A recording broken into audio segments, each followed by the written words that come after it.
नमस्कार दोस्तों, मैं सुबोध नैथानी। एक बार आपका फिर से स्वागत है मेरे यूट्यूब चैनल में।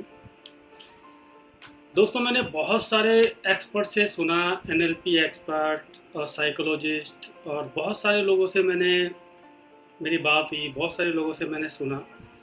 तो सब लोगों ने यही बताया कि हम लोग अपने शरीर की डिजीज़ को अपने माइंड लेवल पे ठीक कर सकते हैं। लेकिन ज़्यादातर लोगों ने ये बताया कि हम अपनी जो शरीर की जो डिजीज़ है उस माइंड लेवल पर सिर्फ उन्हीं डिजीज़ को ठीक कर सकते हैं जो कि माइंड से रिलेटेड है, जिनको कि psychosomatic and auto immune disease कहा जाता है। अगर हमारे शरीर में कोई और प्रॉब्लम है तो वो हम ठीक नहीं कर सकते। लेकिन मैं एक बुक पढ़ रहा था, आप लोगों ने सुना होगा डॉक्टर जॉ डिस्पेंजा का नाम। डॉक्टर जॉ डिस्पेंजा जब 21 या 22 साल के थे तो उनका एक एक्सीडेंट हुआ था। ट्राइथन करके एक वो होती है, खेल होता है, जैसे मैराथन होता है, मैराथन में सिंपल दौड़ होती है, ट्राइथन बोलते हैं उसको। उसमें 2-3 सेगमेंट होते हैं, जैसे बाइक सेगमेंट, रनिंग, कार, जो भी है। तो बाइक सेगमेंट में उनका एक्सीडेंट हो गया था और उनकी स्पाइन में मल्टीपल फ्रैक्चर हो गए थे। डॉक्टर के पास गए, बहुत सारे डॉक्टर को उन्होंने दिखाया, तो सारे डॉक्टर्स ने यही कहा कि आपकी स्पाइन पे जो क्या बोलते हैं, रॉड वगैरह जो लगती है, ऐसा कुछ ऑपरेशन होगा और आप ज़िंदगी भर कभी चल नहीं पाओगे, आपको हमेशा व्हीलचेयर पे रहना पड़ेगा। लेकिन डॉक्टर जॉ डिस्पेंजा को ये मंजूर नहीं था। उनका एक वीडियो भी है यूट्यूब पे कि जहाँ पर उन्होंने इस एक्सीडेंट को, और उन्होंने ये कह के पुकारा है कि that was the wake up call for me. तो आज मैं इसी चीज़ पे बात करूँगा कि डॉक्टर जॉ डिस्पेंजा ने क्या बताया अपनी बुक में, और जो सक्सेसफुल लोग होते हैं वो क्या फॉलो करते हैं, और कैसे 5 पॉइंट है जो डॉक्टर जॉ डिस्पेंजा ने अपने इस बारे में कही है। तो नंबर 1 है हैव फेथ ऑन यूनिवर्स। इस यूनिवर्स पे भरोसा रखो, और जिस पे भी आप भरोसा करते हो, सुपर नेचुरल पावर पे, सुपर पावर पे, जिसको भगवान बोलो, गॉड बोलो, अल्लाह बोलो, वाहेगुरु बोलो, उस पर भरोसा रखो कि जो कुछ भी होता है वो अच्छे के लिए होता है। And you are not alone in this universe, the whole universe for you, whole universe is working for you. ये पूरा का पूरा ब्रह्मांड आपके लिए है, और कभी भी अपने आप को इस ब्रह्मांड में अकेला मत समझना। तो पहला काम क्या करते हैं सक्सेसफुल लोग, अगर आपको अपनी डिजीज़ को ठीक करना है या किसी भी फील्ड में इन पॉइंट को यूज़ करना है, तो सबसे पहला पॉइंट मैंने बताया कि have faith on yourself and have faith on universe. Universe की जगह पे आपको बताया कि आप किसी को भी, जिसको भी आप मानते हो, जिस पे भी आप विश्वास करते हो, उसको आप रख सकते हो, राइट। तो ये विश्वास होना बहुत ज़रूरी है। दूसरा पॉइंट है take responsibility. Take responsibility, whatever is happening with you, you are responsible for that. अगर आपको कोई प्रॉब्लम है, अगर आपको कोई डिजीज़ हो गई है, आपके, सपोज करो जैसे मेरे को जैसे बैक प्रॉब्लम थी, स्पाइन प्रॉब्लम थी, तो हम लोग क्या करते हैं, ज़्यादातर हम लोग क्या करते हैं, विक्टिम मोड में चले जाते हैं कि मेरे साथ ही ऐसा क्यों, भगवान ने मुझे ही ऐसा क्यों किया, मेरे साथ ही ऐसा क्यों हुआ।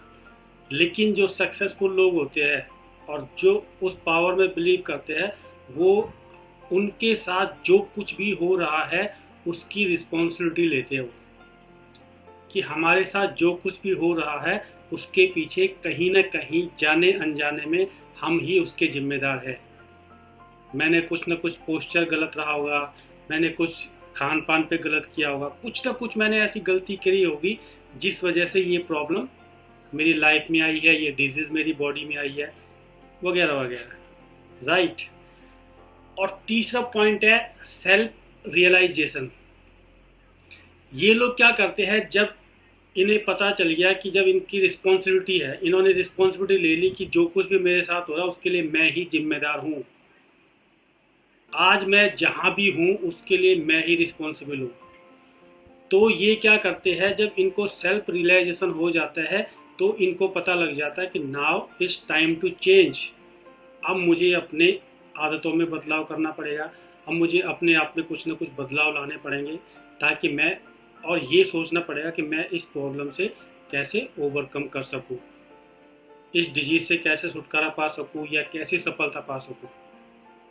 ठीक है। दूसरी तरफ जो लोग फिक्स माइंडसेट वाले होते हैं या पुअर माइंडसेट वाले होते हैं, वो कभी भी अपनी रिस्पॉन्सिबिलिटी खुद नहीं लेते हैं। अगर वो सक्सेस नहीं होती है, वो किसी कारण से अगर वो अपनी लाइफ में फेल हो जाते हैं या कुछ प्रॉब्लम होती है, तो वो उसके लिए दूसरों को जिम्मेदार मानते हैं।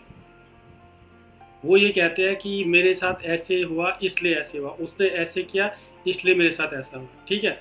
सो always take responsibility, whatever happening with you, you are the responsible for that। अगला, सेल्फ रियलाइजेशन आपका हो गया तो आपको उस पर काम करना है, आपको बदलने की जरूरत नहीं है। अधिकतर लोग क्या करते हैं, वो दुनिया को बदलने के लिए चलते हैं, अपने आप को बदलने की कोशिश नहीं करते हैं। राइट। जब इसके बाद जब सेल्फ रियलाइजेशन पे बात हो गई, उसके बाद आखिरी पॉइंट क्या है इन लोगों का, कि ये लोग ग्रेटिट्यूड फील करते हैं, हमेशा ग्रेटिट्यूडफुल हार्ट में रहते हैं, हमेशा ग्रेटिट्यूड फील करते हैं। ये लोग उन चीज़ों के लिए ग्रेटिट्यूड फील करते हैं जो इनके पास है, बजाय उनका पछतावा करने के या उनके लिए रोने के जो इनके पास नहीं है। जो इनके पास है उसका ग्रेटिट्यूड फील करते हुए, और जो चीज़ें नहीं है उसके लिए कोशिश करते हैं, उसके लिए जो है एफर्ट करते हैं, उसके लिए काम करते हैं। लेकिन always feel gratitude what ever you have. आपके पास जो कुछ भी है उसके लिए ग्रेटिट्यूड फील करते रहिएगा।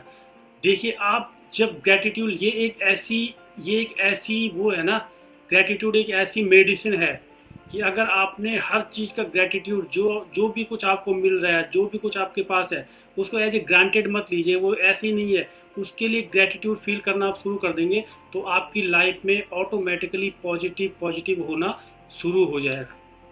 राइट। एक पॉइंट है जो ये लोग जिस पे ये बहुत ज़्यादा काम करते हैं, उसका वो है स्ट्रेस मैनेजमेंट। ये सारी चीज़ों को कवर करने के बाद जो है, आप ह्यूमन बीइंग्स है, हमेशा जो है हमेशा पॉजिटिव स्टेट में नहीं रह सकता, हमेशा रिसोर्सफुल स्टेट में नहीं रह सकता। तो इसके लिए क्या है, स्ट्रेस मैनेजमेंट बहुत ज़रूरी है।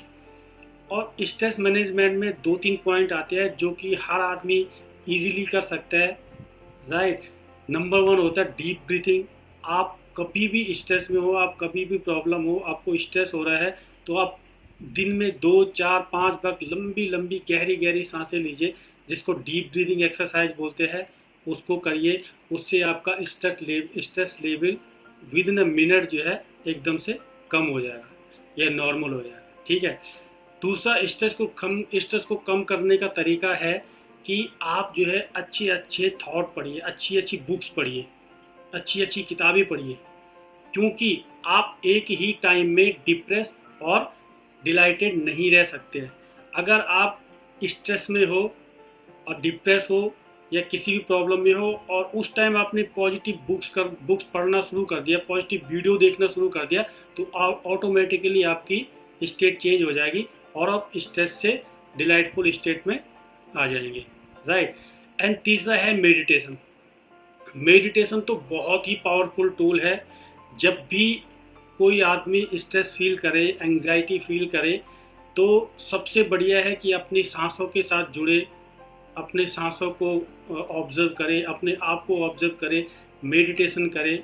अगर आप सुबह उठने के बाद और शाम को सोने से पहले 15-15, 20-20 मिनट भी मेडिटेशन करते हैं तो आपका स्ट्रेस लेवल ऑटोमेटिकली कम हो जाएगा। राइट। सो दोस्तों, लास्ट तक देखने के लिए बहुत बहुत धन्यवाद। कमेंट में ज़रूर लिखिएगा आपको ये वीडियो कैसे लगा, और ऐसे ही वीडियो देखते रहने के लिए अगर अभी तक आपने चैनल सब्सक्राइब नहीं किया तो सब्सक्राइब कर दीजिए, बेल आइकन को ज़रूर प्रेस कर दीजिएगा ताकि आपके पास नोटिफिकेशन आते रहेंगे। Thanks for watching. Thank you so much. धन्यवाद।